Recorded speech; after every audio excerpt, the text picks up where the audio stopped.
Educational channel విద్యా ఉద్యోగ సమాచారానికి స్వాగతం. ఈ ఛానల్ ద్వారా మీకు ఎప్పటికప్పుడు important job notifications, general studies material అయితే అప్లోడ్ చేయడం జరుగుతుంది. ఛానల్ని సబ్స్క్రైబ్ చేసుకోండి. మీరు బెల్ ఐకాన్ నొక్కి ఎప్పటికిప్పుడు నోటిఫికేషన్లు వచ్చేటట్టు అయితే ఆపరేట్ చేసుకోండి. మీకు చాలా మోస్ట్ ఇంపార్టెంట్ ఇన్ఫర్మేషన్ని పోస్ట్ చేయడం జరుగుతుంది. ఇవాళ మనం ఒక ఇంపార్టెంట్ జాబ్ నోటిఫికేషన్ గురించి అయితే డిస్కస్ చేద్దాం. దీంట్లో రైల్వే డిపార్ట్మెంట్లో మనకి 11,558 పోస్టుల భర్తీ కోసము ఆర్ఆర్బి రైల్వే రిక్రూట్మెంట్ బోర్డు ఒక నోటిఫికేషన్ అయితే రిలీజ్ చేసింది. వీటిని ఏమంటామంటే మనం నాన్ టెక్నికల్ పాపులర్ కేటగిరీ ఉద్యోగాలు అంటాం. జనరల్గా మనకు రైల్వే రిక్రూట్మెంట్ బోర్డు అంటే టెక్నికల్ క్వాలిఫికేషన్స్ ఎక్కువ ఉద్యోగాలు ఉంటాయి. ఐటీఐ కానివ్వండి, పాలిటెక్నిక్, డిప్లొమా అండ్ ఇంజనీరింగ్ నుంచి. కానీ ఈసారి మాత్రము జస్ట్ ఇంటర్మీడియట్ డిగ్రీ తోటి, జనరల్ డిగ్రీ, జనరల్ ఇంటర్ తోటి చాలా ఉద్యోగాలకు మనకి నోటిఫికేషన్ రిలీజ్ అయింది. ఇలాంటి అవకాశం ఎప్పుడూ ఒక్కసారి మీకు వస్తుంది. మరి దీన్ని ఎవరైతే కరెక్ట్గా యూజ్ చేసుకుంటారో వాళ్ళైతే రైల్వే డిపార్ట్మెంట్లో ఒక మంచి ఉద్యోగాన్ని పొందడానికి అవకాశం ఉంది. ఒకసారి చూద్దాం మనము. మొత్తం పోస్టులు వచ్చేసి ఇక్కడ 11,558 ఉద్యోగాలు ఉన్నాయి టోటల్. ఇక్కడ చూడండి, అండర్ గ్రాడ్యుయేట్ అంటే ఇంటర్మీడియట్తో ఉన్నాయి, గ్రాడ్యుయేట్ పోస్టులు, గ్రాడ్యుయేట్ అండ్ అండర్ గ్రాడ్యుయేట్ పోస్టుల పేరుతో మనకు 2 స్థాయిలలో ఖాళీలను అయితే అనౌన్స్ చేయడం అనేది జరిగింది. 3 దశల్లో మనకి ఎంపిక ప్రక్రియ ఉంటుంది. Phase 1, phase 2, phase 3. ఒకసారి డీటెయిల్గా డిస్కస్ చేద్దాం ఈ నోటిఫికేషన్ గురించి. గ్రాడ్యుయేట్ పోస్టుల వివరాలు చూద్దాం. ఫస్ట్ అయితే డిగ్రీతో ఉన్నటువంటి పోస్టులు చూడండి. మంచి పోస్టులు, chief commercial come ticket supervisor 1736 పోస్టులు ఉన్నాయి. స్టేషన్ మాస్టర్ వచ్చేసి 994 వేకెన్సీస్ చూపిస్తున్నారు. గూడ్స్ ట్రైన్ మేనేజర్ వచ్చేసి మనకి 3144 ఉద్యోగాలు ఉన్నాయి. Junior accounts assistant cum typist 1507 పోస్టులు ఉన్నాయి. సీనియర్ క్లర్క్ కమ్ టైపిస్ట్ 732 ఉద్యోగాలు మనకి ఇక్కడ గ్రాడ్యుయేట్ అంటే డిగ్రీతో ఉన్నాయి. డిగ్రీ ఉంటే సరిపోతుంది. ఇక ఇంటర్మీడియట్తో ఉన్న పోస్టులు చూస్తే మనకు కమర్షియల్ కమ్ టికెట్ క్లర్క్ ఉద్యోగాలు 2022 పోస్టులు ఉన్నాయి. అకౌంట్స్ క్లర్క్ కమ్ టైపిస్ట్ 361 పోస్టులు ఉన్నాయి. తర్వాత జూనియర్ క్లర్క్ కమ్ టైపిస్ట్ 990 పోస్టులు మనకి చూపిస్తున్నారు. ట్రైన్స్ క్లర్క్ 72 పోస్టులు మనకి ఇక్కడ చూపిస్తున్నారు. ఎలిజిబిలిటీ చూడండి, మీకు గ్రాడ్యుయేట్ పోస్టులకి పోటీ పడాలంటే 2024 అక్టోబర్ 13 నాటికి బ్యాచిలర్ డిగ్రీ ఉత్తీర్ణత పొంది ఉండాలి. 2024 అక్టోబర్ వరకు మీకు డిగ్రీ ఉంటే సరిపోతుంది. అదేవిధంగా అండర్ గ్రాడ్యుయేట్ పోస్టులకి 2024 అక్టోబర్ 20 నాటికి జస్ట్ ఇంటర్మీడియట్ ఉత్తీర్ణులై ఉంటే సరిపోతుందని చెప్తున్నారు క్లియర్గా. ఒకసారి ఏజ్ చూడండి, గ్రాడ్యుయేట్ పోస్టులకి పోటీ పడాలంటే మీకు 2025 జనవరి 1 నాటికి 18 నుంచి 36 సంవత్సరాలు ఉండాలని చెప్తున్నారు. మళ్ళీ రిజర్వేషన్ల వారీగా రిలాక్సేషన్స్ ఉంటాయి. ఇది ఓపెన్ కేటగిరీ. అండర్ గ్రాడ్యుయేట్ పోస్టులకు 2025 జనవరి 1 నాటికి 18 నుంచి 33 సంవత్సరాల వయసు ఉంటే సరిపోతుంది ఇంటర్మీడియట్తో ఉన్న ఉద్యోగాలకి. ఇక 3 దశల ఎంపిక ప్రక్రియ అన్నాం కదా. ఫస్ట్ మనకి కంప్యూటర్ బేస్డ్ టెస్ట్ ఉంటుంది ఫేజ్ 1లో, అంటే ఆన్లైన్ ఎగ్జామ్ కండక్ట్ చేస్తారు. ఇప్పుడు అన్ని ఎగ్జామ్స్ కంప్యూటర్ బేస్డ్ టెస్ట్ మీద నడుస్తున్నాయి, ఓఎంఆర్ కాకుండా. ఎక్కువ మంది అప్లై చేస్తేనే ఓఎంఆర్ ఉంటుంది. అదేవిధంగా నెక్స్ట్ కంప్యూటర్ బేస్డ్ టెస్ట్ 2 ఉంటుంది. స్కిల్ టెస్ట్, తర్వాత skill test, typing test, computer based aptitude టెస్ట్లకు హాజరవ్వాల్సి ఉంటుంది. అయితే అందరికీ ఉండదు కంప్యూటర్ బేస్డ్ ఈ స్కిల్ టెస్ట్లు. కొన్ని ఉద్యోగాలకు ఉన్నాయి, కొన్ని ఉద్యోగాలకు జస్ట్ మీరు మామూలు డిగ్రీ ఇంటర్మీడియట్ సరిపోతుంది. సిబిటి 1, సిబిటి 2లు అన్ని పోస్టులకు కంపల్సరీ. అంటే computer based test 1, computer based test 2 అన్ని పోస్టులకు కంపల్సరీ. మిగిలిన టెస్టులు ఉన్నాయి కదా, అవి అన్నిటికీ ఉండవు, కొన్ని పోస్టులకే ఉంటాయని చెప్పిన. స్కిల్ టెస్ట్, కంప్యూటర్ టెస్ట్ గమనించండి. మీరేమో అంటే జనరల్ డిగ్రీ ఉన్న వాళ్ళు అయ్యో అని అనుకోవాల్సిన అవసరం లేదు, మీరు అప్లై చేసుకోవచ్చు. చాలా పోస్టులు ఉన్నాయి జనరల్ డిగ్రీ తోటి, ఇంటర్మీడియట్ తోటి.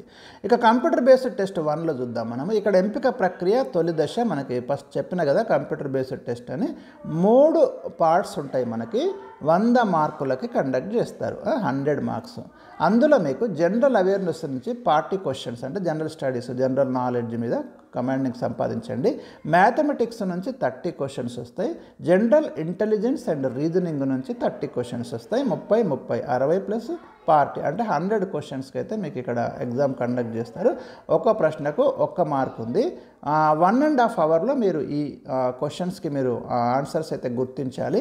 ప్రతి తప్పు సమాధానానికి 1/3 మార్క్ అయితే కట్ అవుతుందంటే నెగటివ్ మార్క్స్ ఉన్నాయి. మీరు 3 కనుక తప్పులు గుర్తిస్తే మీకు వచ్చిన దాంట్లోకి వెళ్ళి 1 మార్క్ అయితే మైనస్ అయిపోతుంది. ఇది మనకి computer based test phase 1 exam. Next చూద్దాం. కంప్యూటర్ బేస్డ్ టెస్ట్ 1లో మీకు మెరిట్ వస్తే ఒక్కో పోస్టుకు 15 మందిని మీకు షార్ట్ లిస్ట్ చేసేసి రెండో దశ కంప్యూటర్ బేస్డ్ టెస్ట్ 2కు ఎంపిక చేస్తారు. సెకండ్ పేజ్కు వెళ్ళాలంటే మీకు మెరిట్ ఉండాలి, 1:15లో మీరు ఉండాలి. ఇక అక్కడేముంది మనకి మళ్ళీ చూడండి, జనరల్ అవేర్నెస్ వచ్చేసి మనకు 50 క్వశ్చన్స్ ఇస్తున్నారు, మ్యాథమెటిక్స్ నుంచి 35 క్వశ్చన్స్, జనరల్ ఇంటెలిజెన్స్ నుంచి 35 క్వశ్చన్స్. ఇక్కడ మీకు మొత్తం 120 మార్కులకు ఈ CBT 2 కంప్యూటర్ బేస్డ్ టెస్ట్ 2 ఉంటుంది. పరీక్ష వ్యవధి సేమ్ టైం, అక్కడ కూడా 1.5 అవరే, ఇక్కడ కూడా 1.5 అవరే మనకి ఇక్కడ కనిపిస్తుంది. సేమ్ నెగటివ్ మార్క్స్ ఉన్నాయి, 3 తప్పులకి 1 మార్క్ అయితే కట్ అవుతుంది. అండ్ RRB NTPC అంటే నాన్ టెక్నికల్ పాపులర్ కేటగిరీ అంటాము. NTPC అంటే నేషనల్ థర్మల్ పవర్ కాదు, ఇక్కడ నాన్ టెక్నికల్ పాపులర్ కేటగిరీ పోస్టుల ఎంపిక ప్రక్రియలో next computer based aptitude test ఉంటుంది. దీన్నే మనం CBAT అంటున్నాము. స్టేషన్ మాస్టర్ పోస్టుల అభ్యర్థులకు మాత్రమే ఈ టెస్ట్ కండక్ట్ చేస్తారు, computer based aptitude test. CBT 1 CBT 2లో మెరిట్ వచ్చినటువంటి అభ్యర్థులను మళ్ళీ ఒక్కొక్క పోస్టుకు 8 మంది చొప్పున ఈ కంప్యూటర్ బేస్డ్ ఆప్టిట్యూడ్ టెస్ట్కి షార్ట్ లిస్ట్ చేస్తారు. కంప్యూటర్ బేస్డ్ ఆప్టిట్యూడ్ టెస్ట్లో అభ్యర్థులు ఏం చూస్తారు? నిర్ణయాత్మక సామర్థ్యం, సమయస్ఫూర్తిని పరిశీలించే విధంగా ప్రశ్నలు ఉంటాయి. కంప్యూటర్ బేస్డ్ ఆప్టిట్యూడ్ టెస్ట్కి 30 మార్కుల వెయిటేజ్ ఉంది, మిగతా 70 మార్కుల వెయిటేజీ కంప్యూటర్ బేస్డ్ టెస్ట్ మీకు ఉంది కదా పేజ్ 2, దాంట్లో వచ్చినటువంటి మార్క్స్కి ఉంటుంది. ఇక కొన్ని పోస్టులకు టైపింగ్ స్కిల్ టెస్ట్ ఉంది. RRB నాన్ టెక్నికల్ పోస్టుల ఎంపిక ప్రక్రియలో భాగంగా కొన్ని పోస్టులకు టైపింగ్ స్కిల్ టెస్ట్ ఉంటుంది. మన గ్రాడ్యుయేట్ పోస్టులు చూస్తే సీనియర్ క్లర్క్ కమ్ టైపిస్ట్ పోస్టులకి, జూనియర్ అసిస్టెంట్ కమ్ టైపిస్ట్ పోస్టులకి, అండర్ గ్రాడ్యుయేట్లో చూస్తే accounts clerk cum typist, junior clerk cum typist, ఈ పోస్టుల అభ్యర్థులకు మాత్రం టైపింగ్ స్కిల్ టెస్ట్ కండక్ట్ చేస్తారు.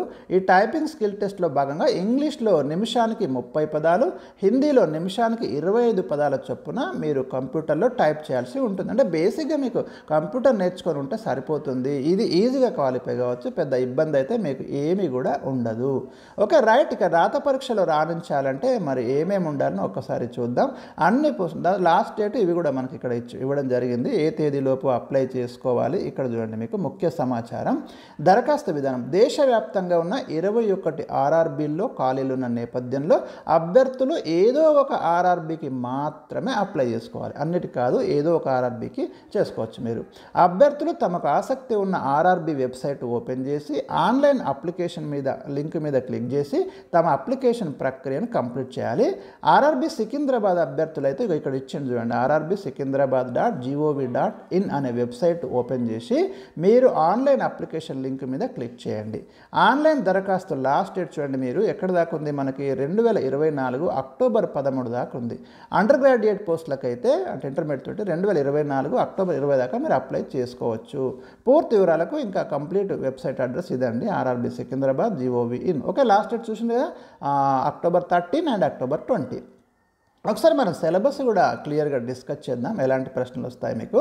జనరల్ అవేర్నెస్ అన్నా కదా, ఎక్కువగా మీకు history, national movement, ancient Indian history మీద ఎక్కువ ఫోకస్ చేయండి. జాగ్రఫీ, ఇండియన్ జాగ్రఫీ మీద ఎక్కువ ఫోకస్ చేయండి. సివిక్స్లో కాన్స్టిట్యూషన్, తర్వాత మన పార్లమెంటరీ సిస్టము, వీటి మీద ఫోకస్ చేయండి.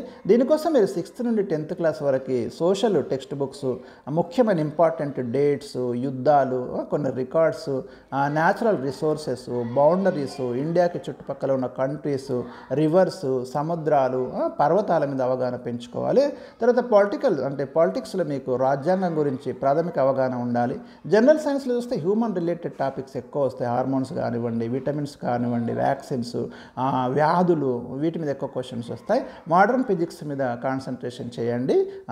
ఇవన్నీ నెక్స్ట్ మ్యాథమెటిక్స్లో అయితే మీకు 8th క్లాస్ వరకు బాగా క్వశ్చన్స్ కవర్ అవుతాయి. లాభ నష్టాలు, తర్వాత percentage, time and distance, time and work, mensuration, నిష్పత్తులు, ఇవన్నీ కూడా మీకు హై స్కూల్ స్థాయి టెక్స్ట్ బుక్ తీసుకొని ప్రాక్టీస్ చేయండి. జనరల్ ఇంటెలిజెన్స్ అండ్ రీజనింగ్, ఇది నాన్ మ్యాథ్స్ వాళ్ళు కూడా చేసుకోవచ్చు, నో ప్రాబ్లం, చాలా కొంచెం ప్రాక్టీస్ చేసి సరిపోతుంది. Number series, coding, decoding, blood relations, ఇవన్నిటి మీద మీకు ఎక్కువ క్వశ్చన్స్ వస్తాయి. క్యాలెండర్, క్లాక్, బర్డ్ మాస్పై పట్టు సంపాదించాలి.